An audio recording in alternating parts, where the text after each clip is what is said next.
Hi friends, welcome to అమ్మ family log. నేను మీ శోభని. ఈరోజు నేను మనీ ఎలా దాచుకున్నాను, ఎలా సద్వినియోగం చేస్తున్నాను, ఎలా డిపాజిట్ చేస్తున్నాను, దీనివల్ల లాభం ఏంటి అనేది మీతో షేర్ చేసుకుందుకు వచ్చాను. మరెందుకు ఆలస్యం, నేను మీ శోభనండి, అమ్మ ఫ్యామిలీ లాగ్ నుంచి మాట్లాడుతున్నాను. అందరము డబ్బులు దాచాలి అనే ఆతృత ఉంటుంది, మంచి పని చెయ్యాలని, సద్వినియోగం చేసుకోవాలని ఉంటుంది కదా. అయితే నేను ఎలా దాచాను అనేది నేను చెప్తాను. ఇప్పుడు పొదుపు అనే విషయంకి వస్తే, పొదుపు అనేది ఒక్కరితో అయ్యేది కాదండి. ఒక ఫ్యామిలీలో ఎంతమంది ఉన్నారో అంతమంది ఒకే మాట మీద నిలిచి పొదుపు చేయగలిగితేనే ఆ పొదుపు పొదుపు అవుతుంది. అది సద్వినియోగమైన పొదుపు అవుతుంది. ఇంట్లో ఒక్కరికి మాత్రమే పొదుపు ఉంటే అది సరిగా అమలుపరచలేము. కారణం ఏంటంటే, ఒకళ్ళు తక్కువ ఖర్చు పెట్టి ఒకళ్ళు ఎక్కువ ఖర్చు పెట్టి అట్లా ఉండకూడదు. అందుకోసం ఏమవుతుందంటే, ఒక ఫ్యామిలీలో పొదుపు చెయ్యాలి అనుకునేటప్పుడు ఆ బెనిఫిట్స్ అన్నీ అందరికీ ఎక్స్ప్లెయిన్ చేస్తూ వాళ్ళని మోటివేట్ చేసుకుని అప్పుడు స్టార్ట్ చేయాలి పొదుపు అనేది. పిల్లలకి కావాల్సినవి కొనకుండా ఉండడం పొదుపు కాదండి. వాళ్ళు కావలసినవి అత్యధిక ఇంపార్టెంట్ అయిన మాత్రం కొనాలి. అక్కరలేని వాటికి కొనకుండా మోటివేట్ చేయగలగాలి. ఆ మోటివేషన్ కూడా వాళ్ళకి హర్ట్ అయ్యేటట్టు ఉండకూడదు. అప్పుడే ఆ పొదుపు సక్సెస్ అవుతుంది. ఎగ్జాంపుల్ ఏంటంటే, మా మనవరాళ్ళు ఉన్నారు కదా, వాళ్ళకి అన్నీ ఆన్లైన్లో కొనుక్కోవడం కావాలి అనుకుంటారు. నేనైతే ఆన్లైన్లో ఏమేం కావాలని అడుగుతాను. సపోజ్ వాళ్ళు ఒక బేకరీ ఐటెం అడిగారనుకోండి, తప్పకుండా కొనిస్తాను. అదే డ్రెస్సులు ఏవైనా అడిగారనుకోండి, అస్సలు కొనను. ఎందుకంటారా, డ్రెస్సులు ఆన్లైన్లో కొని మార్చి చాలా జరిగింది. ఎందుకంటే ఫిట్ సరిపోవచ్చు. ఆ విధంగా మనము పొదుపు చేయలేకపోవచ్చు. అందుకని ఇక్కడ బట్టలు కొనేటప్పుడు మటు స్వయంగా వెళ్ళి పిల్లలకి వేసి కొంటేనే మనకి సద్వినియోగం అవుతుంది. అప్పుడు డబ్బులు కూడా పొదుపు అవుతాయి. బయట తినకూడదు అని ఏమీ అనలేదండి. ఎప్పుడైనా కావాలంటే కొనుక్కొని తినవచ్చు. తినకుండా పొదుపు చేయమని ఎవరు అనరు. మనము పొదుపుకి పిసినారికి చాలా డిఫరెన్స్ ఉంది. పిసినారి వాళ్ళు అంటే తినడం కూడా మానేసి, కట్టుకోవడం కూడా మానేసి, ఎక్కడికైనా వెళ్ళడం కూడా మానేసి, ఎంజాయ్మెంట్ మానేసి చేసేది పొదుపు కాదు. అది పిసినారితనం అంటుంది. మనం పొదుపు చేయగలిగినవి 4-5 ఐటమ్స్ అండి. 1 అక్కర్లేనివి కొనుక్కోకుండా ఉండడం. 2 బట్టల్లో పొదుపు చేయగలము. ఆన్లైన్లో షాపింగ్ చేయడం పొదుపు చేయగలము.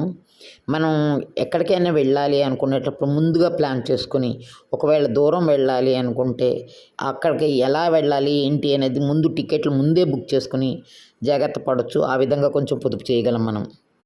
అయితే నేను ఒక రతంలాగా సోమవారం ఒక బాక్స్లో పెట్టి దాస్తానండి. అది మా అత్తగారి మరచెంబు అనమాట. అత్తగారి మరచెంబులోని సోమవారం డబ్బులు దాచి దాన్ని ఒక ఏడాది అయ్యాక తీస్తాం. ఎందుకంటే మే నెలలో వచ్చే ఒక తిథి అనమాట ఆవిడది. ఆ తిథి రోజుకి తీసేసి దానికి ఏదో ఒక మంచి సద్వినియోగం అంటే డిపాజిట్ చేస్తాము. అందుకే నేను ఈరోజు ఈ వీడియో పోస్ట్ చేస్తున్నాను. ఇది 5-6 రోజుల నుంచి ప్లాన్ చేసి ఇప్పుడు నేను మీకు పోస్ట్ చేస్తున్నాను. ఎందుకంటే ఆవిడ తిథి నాటికి ఆ మరచెంబుల్లో ఉండే డబ్బులన్నీ నలుగురివి యాడ్ చేస్తాము. అవి ఎంత ఉన్నాయో చూస్తాము. దాన్ని ఒక డిపాజిట్ చేస్తాము. ఆ డిపాజిట్ కూడా నా పేరునే చేస్తాను. ఇది స్వార్థం కాదు. ఎందుకంటే నాకు ఎలాంటి ట్యాక్సెస్ లేవు కట్టడానికి. మా వారి పేరు అయితే ట్యాక్సులు కట్టాలి, పిల్లల పేరున అయితే ట్యాక్సులు కట్టాలి. చిన్నపిల్లలు ఇంట్రెస్ట్ బాగా రాదు.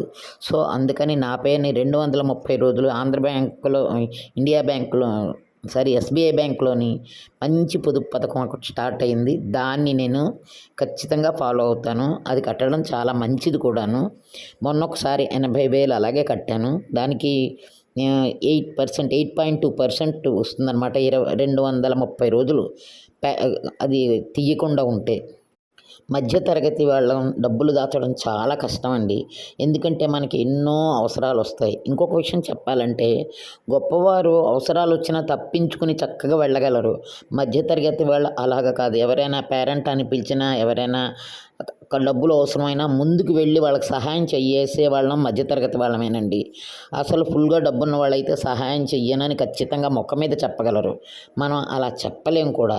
అందుకని మనం పొదుపు చేయడమే చాలా గ్రేట్ అని నేను అంటాను. మధ్యతరగతి వాళ్ళు పొదుపు చేయడం అవసరము, గ్రేట్ కూడా. అందుకని పొదుపు చేసుకోండి. పొదుపు చేసేటప్పుడు మాత్రం ఖర్చు పెట్టకూడదు అనేది మనసులో పెట్టుకోవాలి. డిపాజిట్ చేసినవి మళ్ళీ డిపాజిటే చేయాలి, కానీ తీయకూడదు.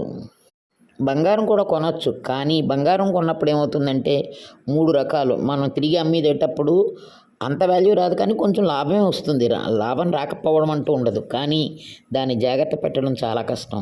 అలాగని మన దగ్గర 1000, 2000 ఉన్నప్పుడు చిన్న గ్రాము కొన్నామనుకోండి, ఆ గ్రాము అన్ని కల్తీలు వస్తున్నాయి ఇప్పుడు. ఆ ప్యూర్ అయితే రావట్లేదు. అందుకోసమని తప్పకుండా బంగారం కొనడానికి ప్రయత్నించండి. కానీ ఎక్కువ అయినటప్పుడే కొనండి. తక్కువైతే బంగారం మనకి సరిపడా రాదు.